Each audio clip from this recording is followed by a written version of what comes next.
여러분, 혹시 여러분 손에 들린 그 여권의 진짜 가치가 뭐라고 생각하세요? 그냥 다른 나라로 슉 날아갈 수 있게 해주는 티켓? 그 정도로만 생각하고 계시진 않나요?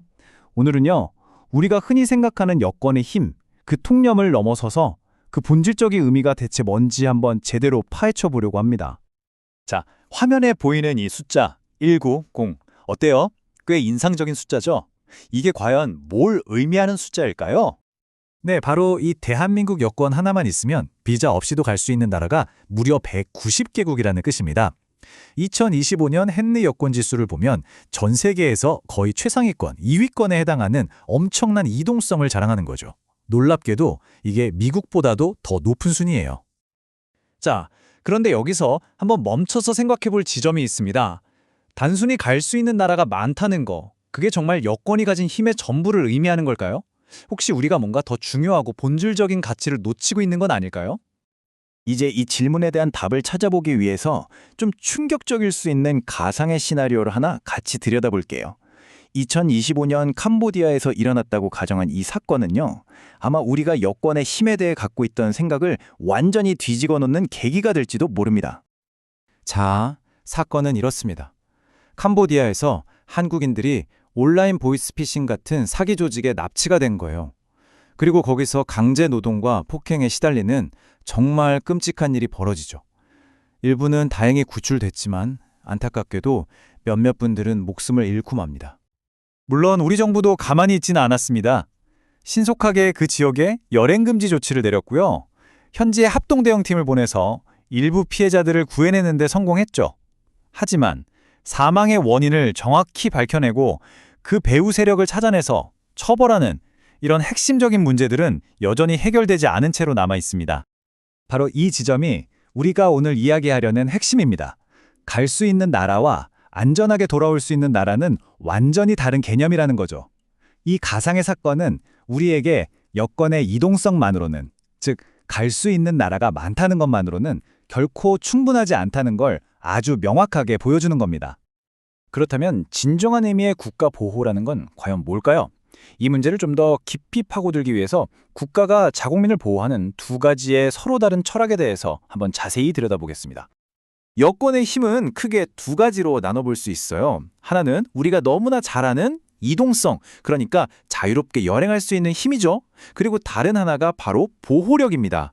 이건 뭐냐면 내가 해외에서 어떤 위험에 처했을 때 과연 내 나라가 얼마나 강력하게 나를 지켜줄 수 있는가 하는 바로 그 힘을 말하는 겁니다. 한국과 미국의 법적인 기반을 비교해 보면 이 차이가 아주 선명하게 드러납니다. 우리나라는 속인주의 원칙을 따르거든요. 이게 뭐냐면 대한민국 국민은 세계 어디에 있든 대한민국 법의 보호를 받는다는 뜻이에요. 2021년에 생긴 영사조력법이 바로 그 근거가 되죠. 반면에 미국은 기본적으로 속지주의 국가입니다. 자기네 땅 안에서 일어난 범죄만 다룬다는 원칙이죠. 그런데 여기서 아주 중요하고 강력한 예외가 있습니다. 바로 해외에서 미국 시민이 범죄의 피해자가 되면 미국 법이 직접 나서서 그 범인을 처벌할 수 있는 막강한 법적 장치들을 아주 촘촘하게 마련해 뒀다는 점이에요. 이게 바로 미국의 구체적인 보호력 툴킷, 일종의 연장 가방 같은 겁니다. 해외 미국인 살해법 같은 걸로 직접 사법권을 행사하고요. 심지어 국무부 안에는 해외 억류나 납치 사건만 전담하는 부서까지 따로 있어요. 거기다 정의를 위한 보상이라는 프로그램을 통해서 범죄자 정보에 거액의 현상금을 걸고 말 그대로 땅 끝까지 추적하죠. 정말 적극적이고 어떻게 보면 공격적이기까지 한 방식입니다. 자, 그럼 다시 아까 그 캄보디아 사건으로 돌아가 보죠. 만약에 그때 그 피해자들이 한국인이 아니라 미국 시민이었다면 과연 미국의 대응은 어떻게 달랐을까요? 아마 이런 식으로 진행됐을 가능성이 아주 높습니다. 첫째, 캄보디아의 사법 절차와는 완전히 별개로 미국 법무부가 미국 법정에서 가해자들을 직접 기소했을 겁니다. 둘째, 모든 정보력을 동원하고 강력한 국제공조를 통해서 캄보디아 정부를 압박했을 거고요. 셋째, 필요하다면 아까 말한 그 현상금 프로그램까지 동원해서 책임자들을 끝까지 추적했을 겁니다. 핵심은 이거예요. 결과에 대한 책임을 반드시 무슨 수를 써서라도 묻는다는 거죠. 자, 지금까지의 논의를 쭉 따라오셨다면 이제 여권의 진짜 가치가 어디에 있는지 그 결론을 한번 내려볼 시간입니다. 이 모든 이야기가 우리에게 딱 한 가지를 말해주고 있어요. 이제는 여권의 힘을 평가하는 완전히 새로운 기준이 필요하다는 겁니다. 그래서 핵심은 바로 이겁니다. 단순히 몇 개국이나 비자 없이 갈 수 있나를 보여주는 무비자 순위에서 벗어나서 내 나라가 해외에서 나를 얼마나 효과적으로 지켜주는가를 보여주는 해외 국민 보호력 지수로 우리의 관점을 완전히 전환해야 한다는 거죠.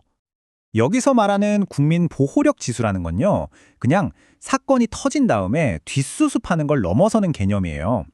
우리 국민을 대상으로 한 범죄가 세상 어디에서 일어나든 국가가 적극적으로 수사하고 구출하고 가해자를 기소하고 궁극적으로는 우리 국민 건드리면 큰일 난다라는 인식을 심어서 비슷한 범죄의 재발을 막으려는 그 총체적인 의지와 능력을 측정하는 지표를 말합니다.